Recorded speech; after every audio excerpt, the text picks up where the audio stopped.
Hello friends, সবাই কেমন আছো? আমি তো মোটামুটি আছি, চলছে। তোমরা কেমন আছো অবশ্যই জানাবে। আর দেখো একটুখানি মাঠের দিকে ছিলাম। এটা অবশ্য আজকের ভিডিও নয়, দুদিন আগের তোলা। তো কলাই বোনা হয়েছিল, যেগুলো মুগ কলাই বলে, মানে আমরা এগুলোকে মুগ বলি। এই যে এরকম শুঁটি ধরেছে, তো তোমাদেরকে একটু দেখাতে নিয়ে চলে এসেছিলাম। কিন্তু কদিন শরীর খারাপের জন্য ভিডিওটা পোস্ট করতে পারিনি। আজকে পোস্টটা করলাম। তো কেমন লাগছে তোমরা অবশ্যই বলো। এই জায়গাটা জুড়ে কলাই বোনা আছে, যেটা আমরা বলি না মুগের ডাল, এইটার থেকে কিন্তু মুগের ডাল হয়। আর গোটা মুগ যেটা আমরা সেদ্ধ করে খাই, ওই গোটা মুগ কিন্তু এটাই হয়। এটাই যে গাছগুলো হয়েছে দেখেছো, পুরো ফুলে ফলে একদম ভর্তি হয়ে আছে।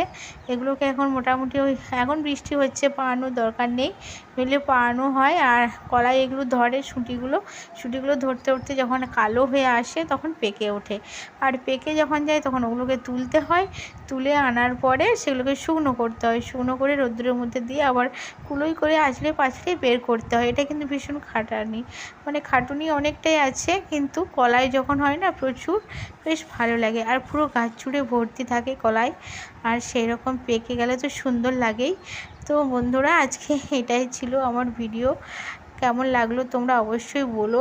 আর যারা যারা চেনো তারা তো অবশ্যই জানবে, গ্রামের যারা। আর যারা শহরবাসী, শহরে থাকো, তাদের জন্য কিন্তু ভিডিওটা নিশ্চয়ই ভালো লাগবে, আমি এটা বলতেই পারি। তো চলো তোমরা ভিডিওটা দেখো, আর একটু লাইক কমেন্ট করো, আর সবাই একটু